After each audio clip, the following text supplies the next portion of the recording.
శ్రీశైలం శ్రీ భ్రమరాంబ మల్లికార్జున స్వామి అమ్మవారిని ఏపీ ఆర్థిక శాఖ మంత్రి పయ్యవుల కేశవ్ దంపతులు దర్శించుకున్నారు. దర్శనమనంతరం ఆలయ రాజగోపురం వద్దకు చేరుకున్న మంత్రి పయ్యవుల కేశవ్ దంపతులకు ఆలయ మర్యాదలను అనుసరించి ఆలయ ఈవో శ్రీనివాసరావు అర్చకులు సాదర స్వాగతం పలికారు.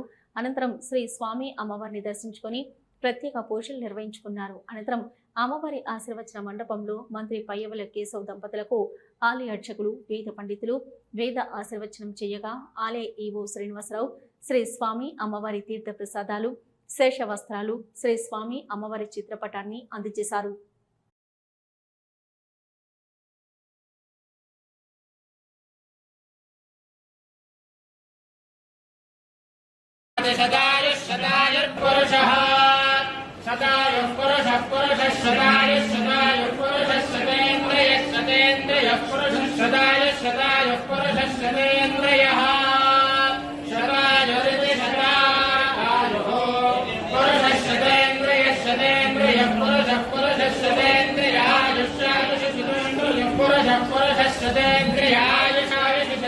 भ्रमरांबा समेत मल्लिकार्जुन स्वामी अनुग्रह कटाक्ष सिद्धिरस्तु आचंद्रार्कं वंशाभिवृद्धिरस्तु।